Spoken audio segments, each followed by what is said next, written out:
Diasco Foot, miroir du football de la diaspora congolaise.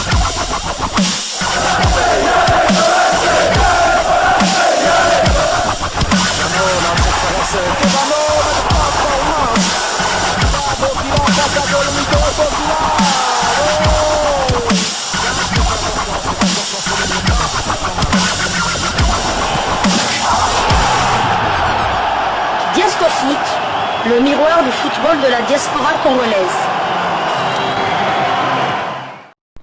Vous êtes sur Diasco Foot, le miroir du football de la diaspora congolaise.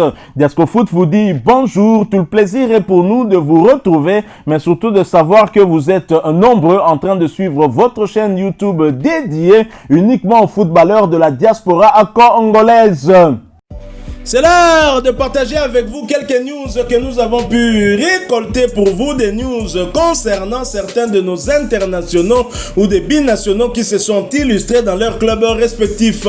Et cela dans le cadre de cette troisième livraison sportive de ce dimanche 5 mai 2024. Une livraison que nous débutons par... La Suisse, le FC Sion de Timothy Fayulu s'est largement imposé à domicile 4-0 devant le FC Will en match comptant pour la 33e journée de la Challenge League suisse. Titulaire indiscutable du côté du FC Sion, Timothy Fayulu a enregistré un nouveau clean sheet. C'est son 18e de la saison. Performance exceptionnelle pour celui qui a confirmé son choix de porter le maillot des Léopards. Le FC Sion consolide sa première place au classement avec 70 points, 20 victoires, 10 nuls et 3 défaites, 65 buts marqués, 22 encaissés. À 3 journées de la fin, il devance le FC Thun de 3 points.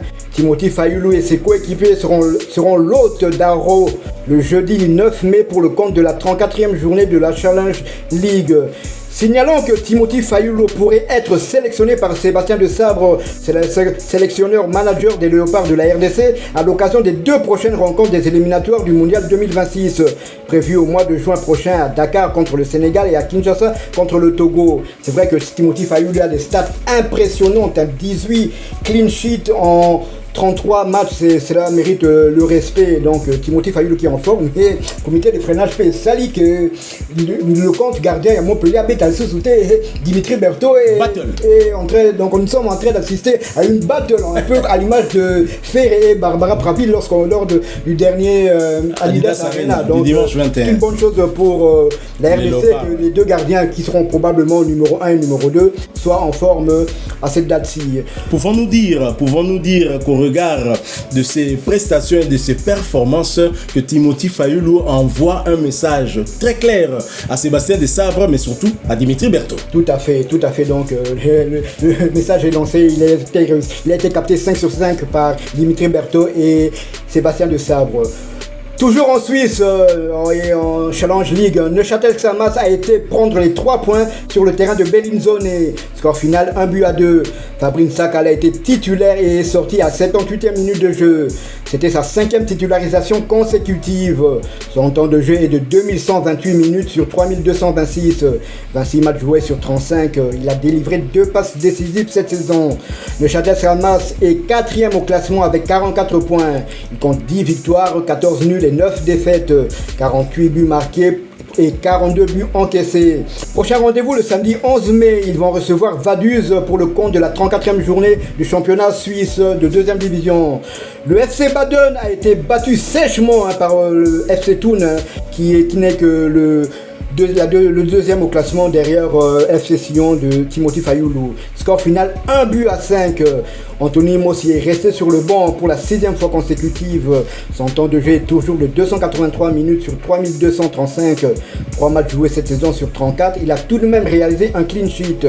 Le FC Baden est dernier au classement avec 24 points. Donc les carottes sont cuites.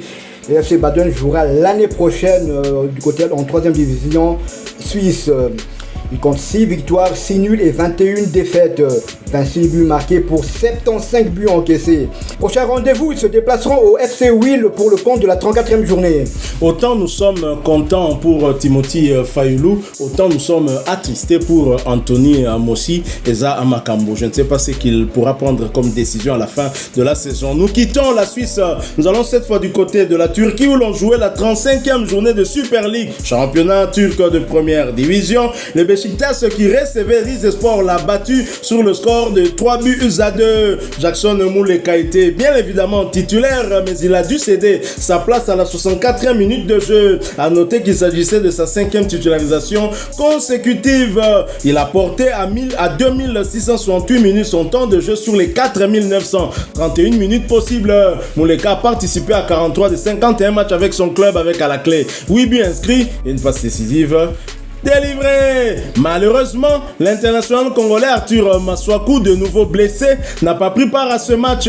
Son temps de jeu stagne à 2003 minutes sur les 4171 minutes possibles. Il aura participé à 24 des 43 matchs avec son club avec à la clé 2 passes décisives délivrées. Après sa victoire, Beşiktaş occupe la 4e place de Super League avec 54 points. Cette victoire, 6 nuls et 13 défaites, 48 buts inscrits contre 42 encaissés. Et prochain rendez-vous pour Beşiktaş et Jackson Muleka, ce sera pour le compte de la demi-finale, le retour de la Coupe de Turquie et la réception d'Ankara-Gucci. Ce match est prévu pour le mardi 7 mai 2024 sous le coup de 18h30 heure de Kinshasa, 19h30 heure de Saké à l'est de la République démocratique du Congo. Arthur Masuaku a été mis à l'écart pour ce match à cause d'un pépin physique, a-t-on appris. Le défenseur congolais de Beşiktaş souffrirait du syndrome de conflit de Ofa du genou gauche.